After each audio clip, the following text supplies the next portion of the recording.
रोषणाई आणि भव्य हलते देखावे यांच्या परंपरेला अनुसरून यंदाच्या वर्षी मंडळ आपल्या समोर सादर करीत आहे पौराणिक देखावा लव आणि कुश यांचा पराक्रम. रावण वधानंतर अयोध्येत रामराज्याची स्थापना झाली. त्यानंतर प्रभू श्री रामांनी विश्वशांतीसाठी अश्वमेध यज्ञ केला. यज्ञ अनुष्ठानानंतर प्रभूंनी आपला अश्व विश्वभ्रमणासाठी सोडला. तेव्हा या अश्वाला पकडण्याची हिंमत कोणत्याही राजानं केली नाही. पण जेव्हा सीतानंदन लव आणि कुश यांची दृष्टी या अश्वावर पडली तेव्हा ते त्या अश्वाला वाल्मिकी ऋषींच्या आश्रमात घेऊन आले.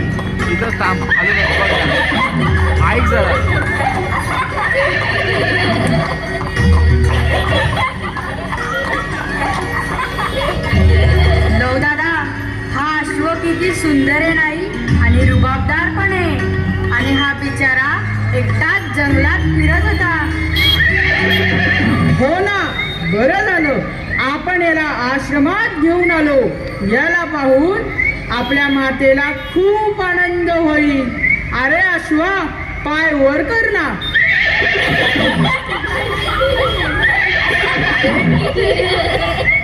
अश्वा अश्वा, आता पाय खाली कर.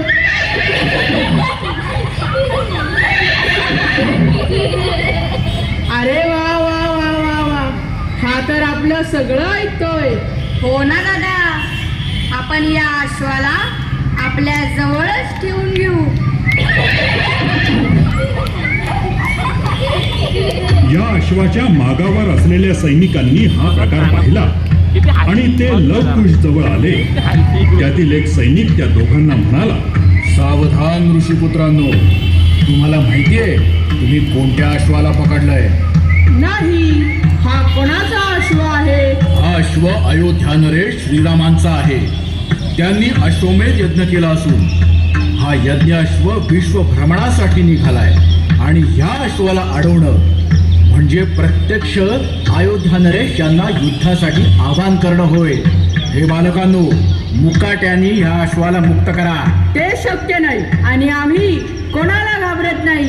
या अश्वाला मुक्त करण्याचा प्रश्नच नाही. या लहान मुलांशी वाद घालण्यात काहीच अर्थ नाही आणि हा आश्रमही पवित्र आहे. त्यामुळे तो सैनिक अयोध्या नगरीत आला आणि श्रीरामांना त्यांनी सर्व वृत्तांत कथन केला. श्रीरामांनी हनुमानाला त्या सैनिकाबरोबर तिथे पाठवलं.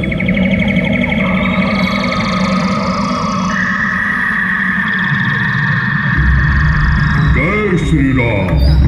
अरे, ही बालके तर बाल रूपातील माझे स्वामी राम आणि लक्ष्मण यासारखी दिसत आहे. काहीही झालं तरी मी यांच्या बरोबर युद्ध नाही करू शकत. यांना प्रेमानं समजावून सांगतो, हे माझं ऐकी. हे ऋषीपुत्रांनो, मी तुम्हाला विनंती करतो, या अश्वाला मुक्त करा.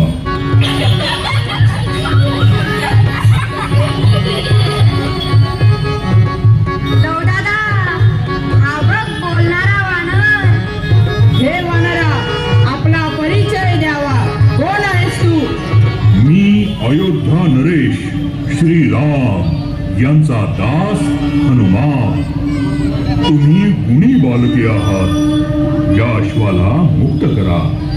नाही, काहीही झालं तरी या अश्वाला आम्ही सोडणार नाही. तुझ्यात हिंमत असेल तर आमच्याशी युद्ध कर. दादा, या बोलणाऱ्या वानराला आपण आश्रमात घेऊन जाऊ. बघ, आता मी याला मंत्र शक्तीने बंधनात अडकवतो.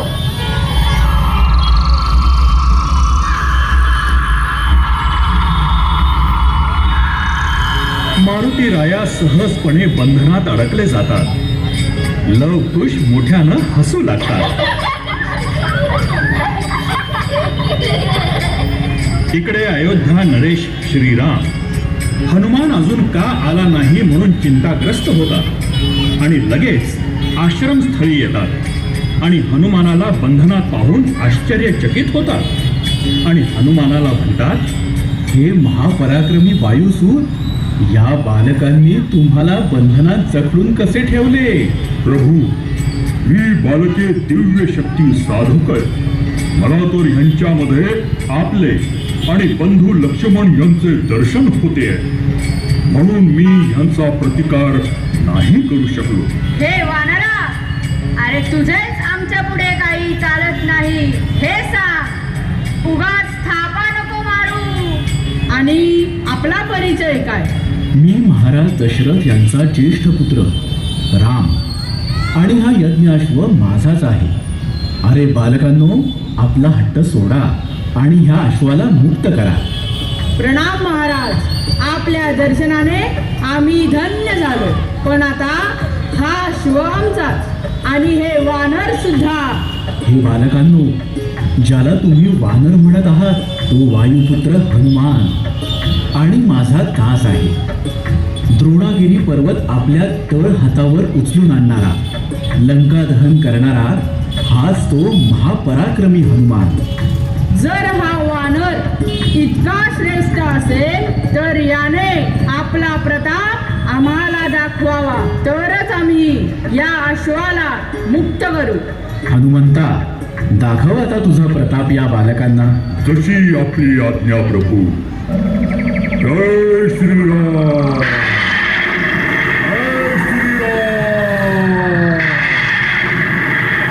जय श्रीराम. जय श्रीराम. अरे बाप रे, काय हे अजस्त्र रूप, हे वानर राज, हे कपी श्रेष्ठ, आपल्या पराक्रमाला आणि भक्तीला आमचा प्रणाम. आपल्या अंगी इतकी शक्ती असतानाही आपण किती नम्र आहात. हे वानर राज, आमच्या वर्तणुकीला आम्हाला माफ कर. हे अयोध्या नरेश, आम्ही आपल्या अश्वाला मुक्त करतो.